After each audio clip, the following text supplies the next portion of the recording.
some games, maybe some plays off, but he's in Miami now, so it doesn't even matter. I mean, Toronto is irrelevant when it comes to basketball now. I don't blame him. If I didn't want to be in the town and I didn't want to hurt my chances of making in terms of a payday, having a big payday, I wouldn't risk it. I'd tank it too. Everybody tanks it. So I'm not knocking him, but I'm just saying that he's right. He tanked it. Chris Bosh should be a man and just say, yeah, I tanked it. Hey, look at me. Look at my job. I'm paid now. I don't do anything at work. I'm rich. Stretcher.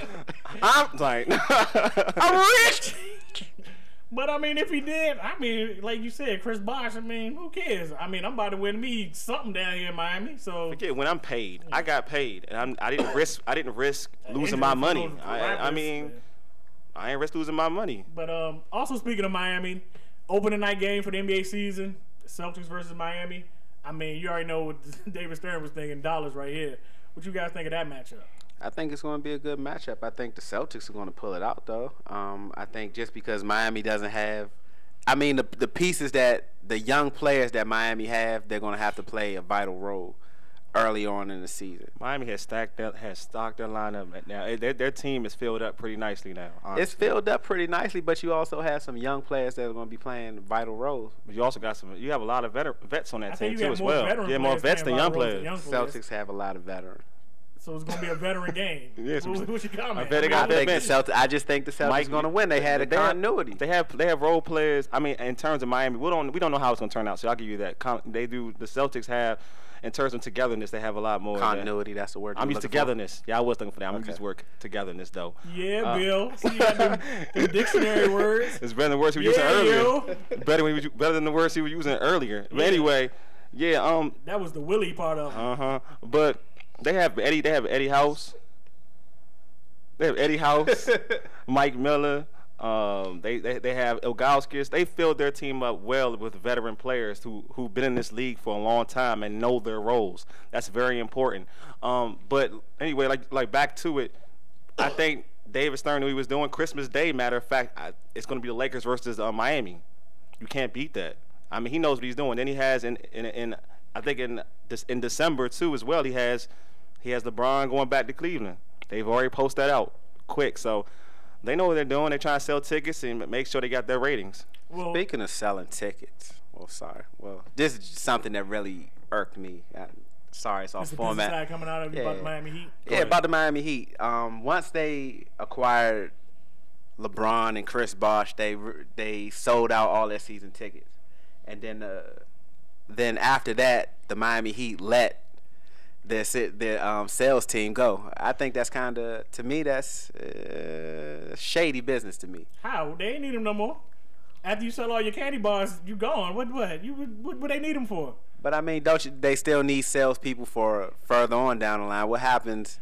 Go, I see you on the jump. You should let the food people go in the arena because all these arenas fail, and I ain't going back to a game. I don't care if you got LeBron, Magic, Jordan, and then if you can bring them back hot tub time machine style, though. I'm not going until you get that food situation fixed. Yeah, you got to bring your own peanuts and nuts to the games, and Oh, now somebody else likes nuts. So me and Fish like nuts. I love nuts, Ray. Don't touch me. But nah, I mean, Ray can't go get no sweet potato fries if we go to a game. I mean, again, that's me because I love them joints. I love them. I love those fries. Excuse me. Thanks, Ray. Appreciate that. Yeah, I think I'm agree with Ray over here. I mean, you should have fired the food staff because you can't eat nowhere. I'd rather eat dirt outside from the field than eat food from certain stadiums.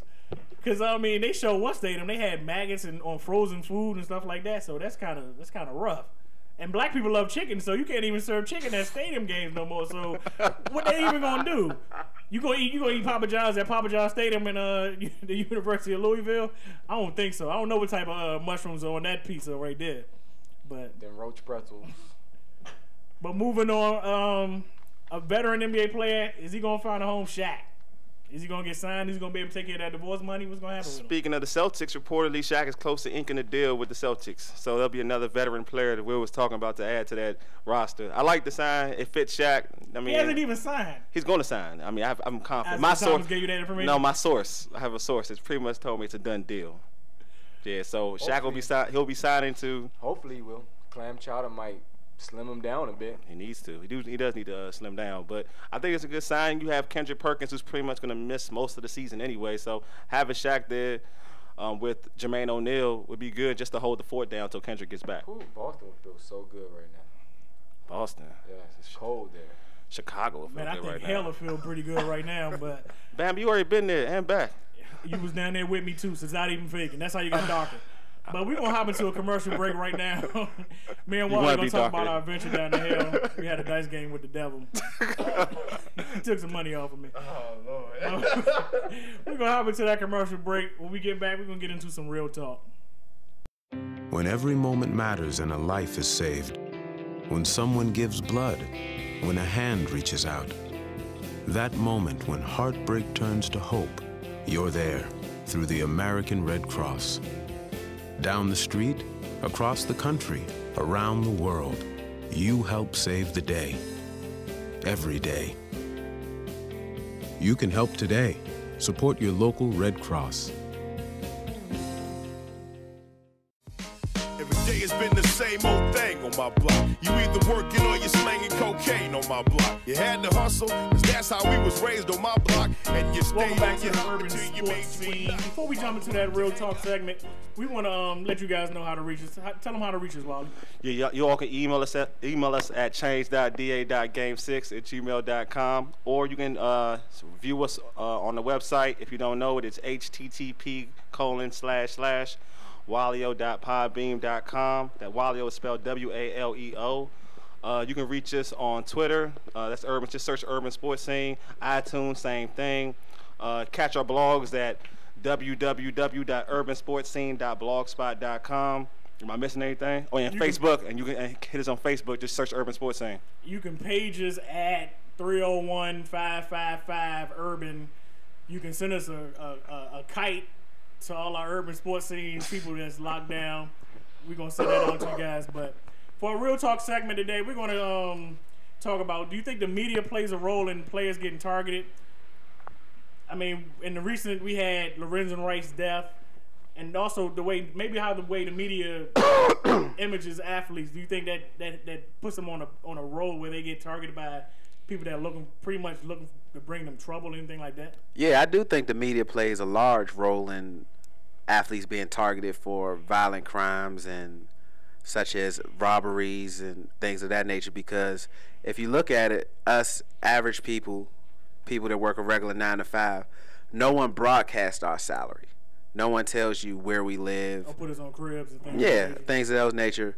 And with the cribs thing, that's something they choose to do. So they're making a choice, a concerted effort to let everyone know what they have.